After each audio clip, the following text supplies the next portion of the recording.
The NFL passed two significant rule changes, so I want to discuss what they are and how they impact the Buffalo Bills. Plus, Trey White has a new team. We're going to break down all of that today on Locked On Bills. You are Locked On Bills, your daily Buffalo Bills podcast. Part of the Locked On Podcast Network, your team every day.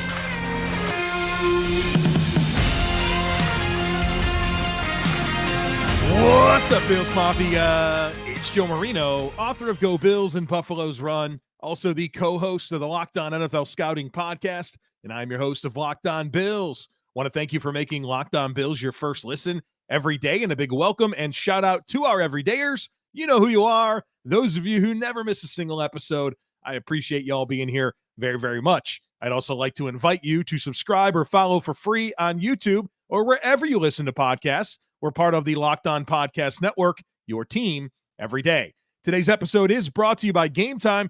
Download the Game Time app, create an account, and use code LOCKEDON for $20 off your first purchase. Well, folks, welcome in. The NFL has adopted two very significant new rules, and my emails and my DMs have been flooded with questions about how they impact the Buffalo Bills. And so, therefore, we are having a conversation today about what these new rules are and the very practical application to the Buffalo Bills. And I'll obviously share my thoughts and how I feel about these new changes, in addition to covering Tre'Davious White, who is now a member of the Los Angeles Rams. I want to share my thoughts on that as well. So we'll start with the new kickoff rule. And I didn't intend on spending any time like really talking about exactly what the new rule is, but I feel like I have to because it is so drastic. My brother sent me a text message yesterday after the news passed, and he said, this is probably the biggest rule change that I've ever seen during my lifetime following the NFL. And as I thought about it, I tend to agree. This new kickoff rule is going to affect the game in a big way. It's going to affect roster construction in a somewhat meaningful way as well. So let's get into it. First of all, this is a one-year trial basis. So the NFL is going to do this for 2024 and then reconsider it after the season to see if it's going to be a permanent switch. So what is it? Let's talk about what's going to be different about the kickoff in 2024. Well, the ball will be kicked from the 35-yard line. That actually doesn't change, but literally everything else does. All kicking team players, other than the kicker, must have 1 foot on the 40-yard line, so the opposite side of the field from where the ball is kicked. So that kicker is going to be chilling back there by himself at the 35, and then all of his teammates will be at the 40. They must have at least 1 foot on the 40-yard line. None of those players can move until the ball hits the ground or a player in the landing zone. What's the landing zone? The landing zone is from the goal line to the 20-yard line, where the receiving team can have a maximum of 2 players that are returners. The blockers for those returners must be lined up between the 30 and 35-yard line, and there has to be 9 of them. A minimum of 9 players for the receiving team lined up between the 30 and 35-yard line. No players from either the kicking or receiving team, other than the 2 returners and kicker, can move until either the ball hits the ground or touches a player in the landing zone.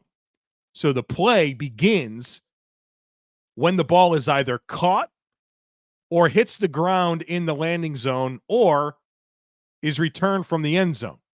The kicker cannot go past the 50-yard line until the ball either hits the ground or touches a player in the landing zone. If the kick hits the ground short of the landing zone, the play is blown dead, and the receiving team starts with the football at the 40-yard line. So if you Have a question about if there will be squib kicks? There won't be. Because if the ball hits the ground before the landing zone, the play is blown dead and the receiving team gets the ball at the 40. Any kick that hits the landing zone must be returned. Must be returned. There's no fair catch. That's gone. Any kick that hits the landing zone and then goes into the end zone must be returned or downed by the receiving team. And if it is down, the touchback is the 20-yard line. So that makes it pretty unattractive to down the football in the end zone, right? Because you only get it to the 20. And then if the kick hits the end zone, it can be returned or down. But if down, then the touchback is the 30-yard line. So if you do a kickoff where the ball is fielded in the end zone and the returner chooses to down the ball, they get the ball at the 30. Previously, that was the 25. And so I wonder, that's my big question. I wonder how many teams are going to just say you can have the 30. We don't want to deal with having to cover this kick. You can have the 30, but also keep in mind that that returner can also take the ball out and probably have a good opportunity. And then if the kick goes out of the back of the end zone, the touchback is the 30-yard line. There's no fair catches. If you want to do an onside kick, you can do that in the fourth quarter only. And the trailing team has to declare an onside kick to the officials, and then the current onside kick rules apply. It's drastic, folks. The XFL did this, and the NFL has adopted it, at least for this season. Why did they do it? Well, Sean McDermott, Bills head coach and member of the competition committee for the NFL, commented on this, and he said the two biggest things is injury data. This is a safer play now.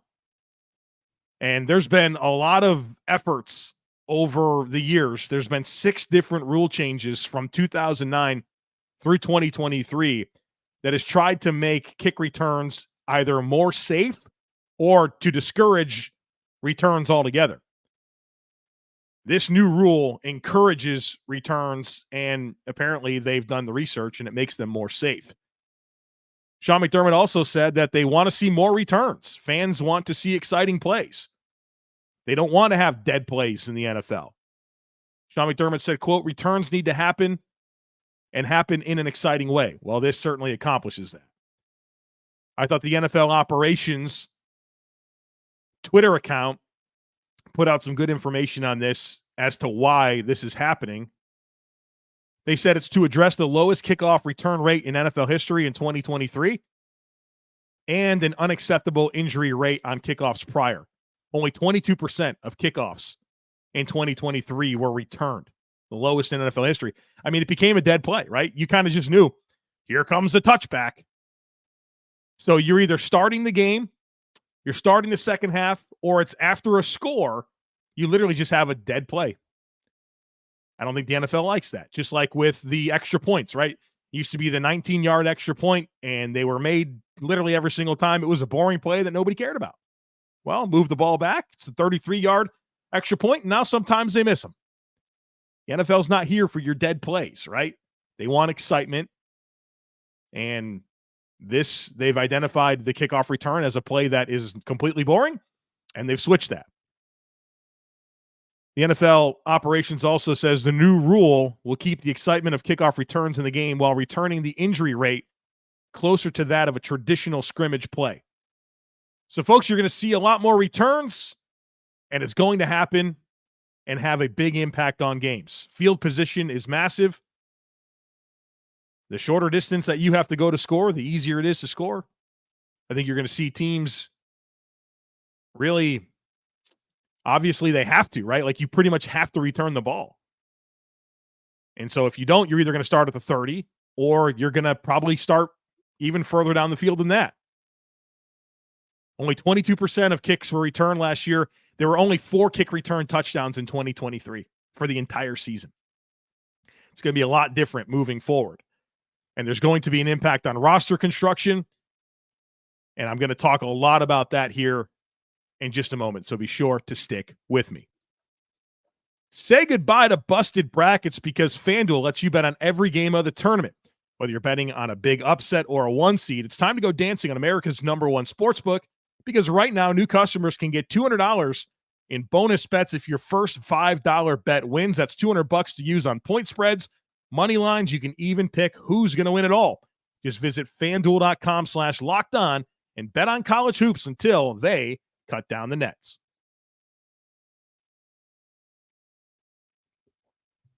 All right, folks. So what's the impact on roster construction? I think there's a lot here. A lot. And I think fundamentally the kickoff and the kick return is no longer as much of an open field play. And in some ways, it becomes like a stretch run. And I think you're probably going to see some teams that zone block like they would a run play. You're going to see some teams that man block like you would see on a run play. And then I think you're going to see the team that's covering the kick try to create levels to their coverage. A first line where they're kind of taking on contact, and then a second line that develops behind it that are going to be the more downhill players. So a lot like a defensive line and a linebacker, first level, second level. And I think obviously you're going to want some directional kicks to reduce that area that you have to account for. But as for returners, one thing that I've talked a lot about on this podcast through the years, and I think it becomes even more important, is that there has always been a notable difference in skill set required in a punt returner versus a kick returner. That's why you don't see a lot of guys who do both. There's not many out there that are both punt returners and kick returners because those skill sets are different. For a punt returner, a lot of what you're asked to do is make good decisions in terms of if you're going to field the ball or not. Then you have to be able to field the ball, right? It's a unique situation. Catching a punt is a very unique thing. You have to be able to do that very successfully, and you need to be able to take care of the ball. And then from there, you really want guys who are explosive with good vision. These kick returns are, like I've said a bunch of times now, they're much less of an open field play. They're kind of like a stretch run. I think you always want to prefer an element of speed, but it's a lot more like taking a handoff as opposed to an open field play. And this does put a big emphasis on the value of returners. It drastically makes them more important. Returns are happening. No longer going to be able to go get a beverage from the fridge and a snack during that play. You got to be dialed in. It's going to be important. And I think the best way that I could sell you on that is just a few hours after the rule change was announced, this Pittsburgh Steelers signed Cordarrelle Patterson to a 2-year, $6 million deal. There's no way that deal is there for him at 33 years old and coming off his least productive season in the NFL. I mean, Cordarrelle Patterson, who has the NFL record for kick return touchdowns in the history of the game, I think with 9. He's received 16 kick return chances over the last 2 seasons combined. Folks, he's going to have that many kick return chances in the first 2 or 3 games of the season this year. So this makes these kick returners more important. And as for the Bills, I actually really like Ty Johnson and Curtis Samuel for this role. I think Ty Johnson as a perimeter runner, I think that was kind of what his best skill was last year for the Bills, was those crack toss outside runs. I think you recreate a lot of that with these new kick return rules. Not to mention Curtis Samuel, who has low 4.3 speed. I think that type of juice and Curtis Samuel's not small. He's like 200 pounds, 195, 200 pounds. That's a good size. He's not a small guy. He's not Isaiah McKenzie. I think those guys can be assets to the Bills. But think about a team like Miami. Miami's going to have Tyreek Hill and Jalen Waddle and Devon Achane and Raheem Mostert. It's going to be a problem to deal with that, right? So I think you having guys that can do that, I think guys are going to be more willing to do it. They're going to put their hand in the air when they have a chance to be a returner. It's going to be a big deal here. So I like what the Bills have in Ty Johnson and Curtis Samuel. But the problem there is neither Curtis Samuel or Ty Johnson has ever had an opportunity to return a punt in the NFL. Again, skill sets are different. I would assume right now that the Bills' punt returner is Khalil Shakir. Maybe some of you are thinking about KJ Hamler and Andy Isabella. Those guys haven't had chances to return punts in the NFL either. So I still think the Bills have a question mark at punt returner. I think between Ty Johnson and Curtis Samuel, you have some appealing options at kick returner, but you still got to figure out your punt returner. And a guy that I championed during the build-up to free agency was I wanted the Bills to sign Devin Duvernay. And boy, oh boy, do I wish they did. Because not only does he do the punt return at a high level, he'd be perfect for this kick return stuff. Jamal Agnew's out there. He's an electric return guy. I'd be real interested in going after him if I were the Buffalo Bills or really any NFL team right now. And then I'd also say that like Nyheim Hines would have been a perfect player to keep around for this role as a kick returner. And obviously Nyheim Hines is also an outstanding punt returner. That'd have been a player that I'd have had more interested in trying to figure out how to keep him. So we'll see what happens here with the Bills. I feel like maybe there's been some miscalculations along the way already with this return guy stuff, particularly the punt return. But you have Nyheim Hines, you pursue Devin Duvernay. I think you'd have some really nice, attractive options for that. So the return guy situation, there's that.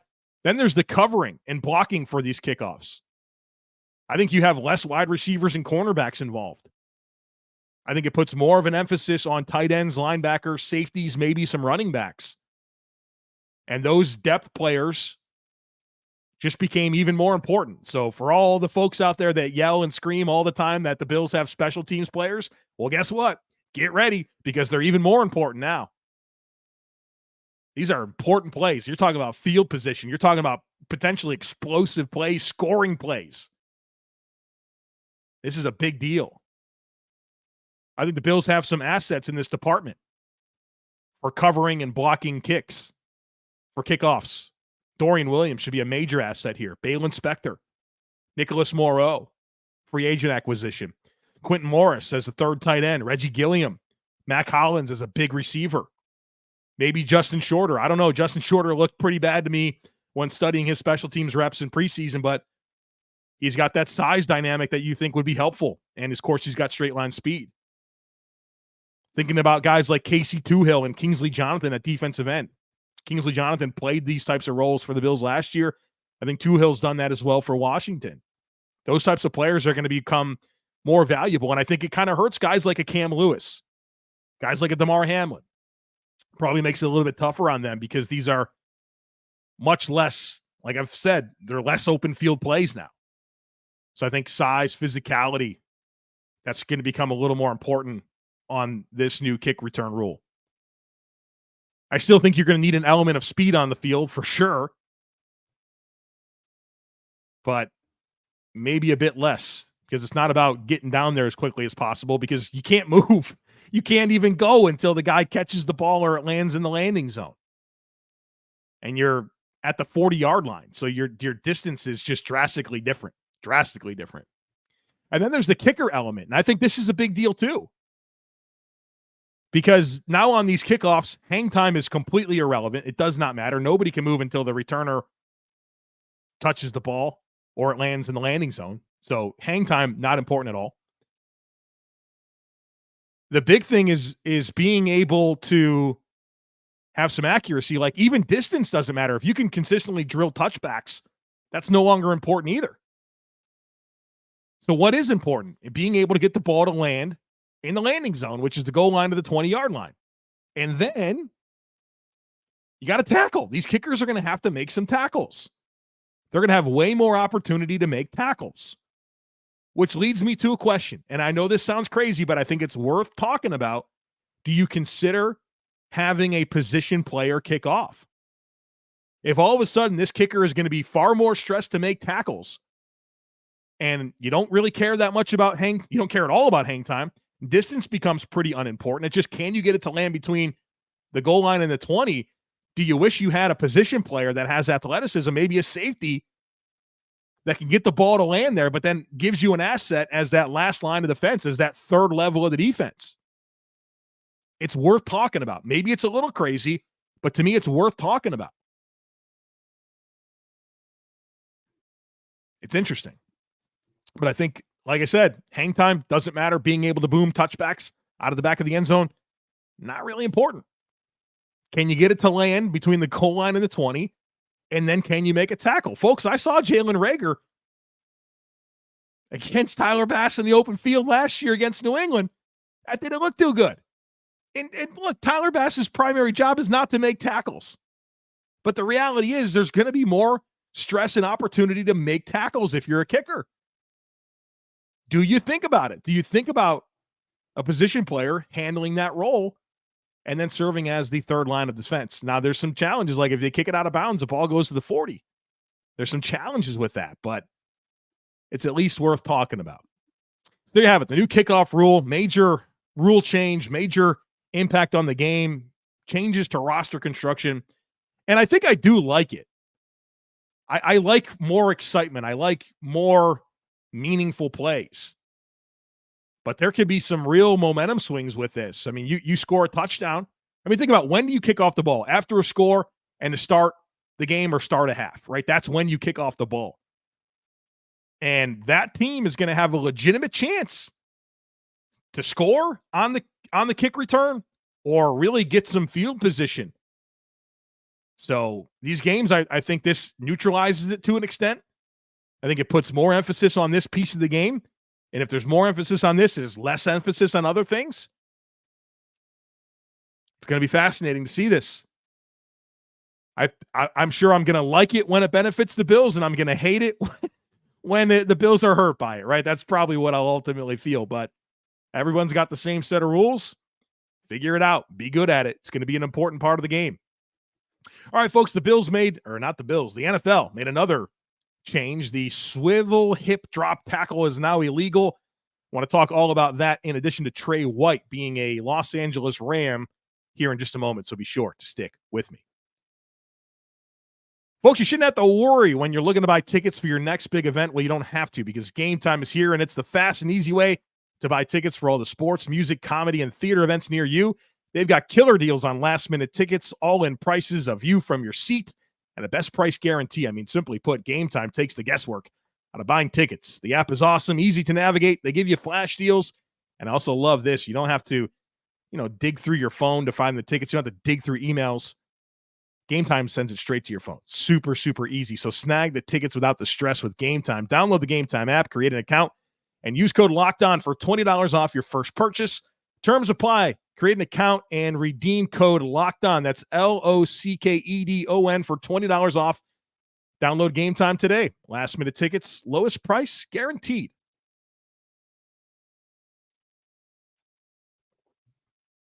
All right, folks, let's get into this next rule change. The swivel hip drop tackle, now illegal. You can't do it. Let's talk about it. So first of all, what is the definition of a illegal swivel hip drop tackle? There are three elements to this. The first element, the defender grabs a runner with both the hands and arms while attempting to make a tackle. Number two, the defender unweighs himself by swiveling and dropping his hips and or lower body. And then three, then lands on and traps the runner's leg at or below the knee. All three elements. Grab the runner with both arms when attempting to tackle, unweighs themselves by dropping the hips or lower body, and then lands on and traps the runner's leg at or below the knee. Three elements to it. You do that, it's a 15-yard penalty and an automatic first down. There's been a lot of reaction to this, and I think, honestly, some of it might be overblown. My biggest concern is not that this has been ruled out of the game. I think there's some value to it being ruled out of the game. My biggest concern is enforcement. I just don't have a lot of confidence that this is going to be enforced correctly or consistently. And why should I have confidence in that? I've been watching the NFL for a long time. I see the inconsistency with officiating and enforcement, and this is a pretty significant wrinkle that they have to figure out. I don't have a lot of confidence in that. So I don't care as much about it being ruled out of the game as I do my concerns with the enforcement of it. The NFL said that in 2023, there were 230 instances of a swivel hip drop tackle. That's about one per game. So let's start there. This doesn't happen that often. So this doesn't fundamentally change football. 230 instances in 2023, a 65% increase from 2022. The injury rate on these players is on these types of tackles is 20 times higher than that of other forms of tackles. Makes sense to take a look at it, especially because it's a very new thing. So for all the people out there that are saying this is taking away football as we know it. No, it didn't. This is something it's a new form of tackling. It's new. This isn't a fundamental, always been there type of tackling. It's a new technique that's been adopted. You've seen drastic increase over the last couple of years, and players are 20 times more likely to get hurt on this type of tackle. It's not something that you enjoyed watching your whole life. You didn't. And it happens right now, even at this high volume, once per game. So I think some of this reaction has been overblown. Again, my concern is the enforcement of it. Can they consistently get it right? Probably not. And so maybe you're thinking to yourself, well, what are defenders supposed to do? You're supposed to run your feet through contact. So wrap the guy up and run your feet. Don't wrap the guy up and fall and trap their leg. Again, this is a new thing. Hasn't been always happening. I think the biggest implication is for smaller defenders that are trying to tackle bigger ball carriers in space. Wrap up the ball carrier, run your feet through contact. That's how you do it. That's how you overcome it. So again, I think some of the reaction has been kind of crazy for something that's happened at its highest rate in the history of football once per game. Wrap up and run your feet. There you have it. The swivel hip drop tackle. Don't do it. If you do it, 15-yard penalty, automatic first down. Wrap up and run your feet. Trey White is now a Los Angeles Ram. And this has been a journey, right? I mean, Trey White for 4.5 seasons was so good. Just a superstar cornerback for 4.5 seasons for the Buffalo Bills. The last 2.5, not so much. But throughout those 4.5 seasons, he won us over completely. With how good of a player he was, with the game-changing takeaways, with the Trey White Goalie Academy, with him being the first draft pick ever for Sean McDermott, with him being a huge part of the Buffalo Bills culture being changed. High character guy that made us proud. But the last 2.5 years have been very unfortunate, starting with the ACL tear, Thanksgiving of 2021, the long road back from that. You felt like he was finally good to go to start 2023, and 4 games in, he ruptures his Achilles tendon. And then he goes on to sign this offseason. He gets cut by the Bills, as we all know. And he goes on to sign a 1-year, $8.5 million deal worth up to $10 million with the Los Angeles Rams. That's a phenomenal deal for Trey White. Phenomenal. Especially because in reality, Trey White hasn't been Trey White since before Thanksgiving 2021. 29 years old. Coming off of an Achilles tear in 2023. In addition to an ACL tear in 2021. And we know how he looked coming off of the ACL. And to me, the Achilles is a more concerning injury. I hope he's wildly successful in LA this season and has an awesome year. But that's one heck of a roll of the dice for LA. To give him an $8.5 million base. I hope it works out. And I think the reality is, for as much as I think we allowed ourselves to get a little bit excited about him coming back to Buffalo, there's no way the Bills could have come close to matching that offer. And I candidly don't think they should have. I think that's just too much to have invested in a player that's missed like 30 games over the last 3 years. And when he's tried to play post-injury, it's been a process. Again, I'm rooting for Trey White. I'm pretty surprised that he was able to get that good of a deal. And that's great for him. And again, I hope he's awesome. I'll always be a Trey White fan. But if you're being honest, that's a big roll of the dice for LA. Hope it works out. I like the Rams. I mean, I like Sean McVay. I like Cooper Kupp and Puka Nacua and Kyron Williams and Matthew Stafford. I don't have any ill will towards the Los Angeles Rams at all. That's a heck of a gamble. It's a pretty big cap commitment to a player that hasn't been anything like himself in 2.5 years and is 29 years old coming off of an Achilles tear. But all the best, Trey White. We'll always be rooting for you and hope that this is wildly successful for you and Los Angeles.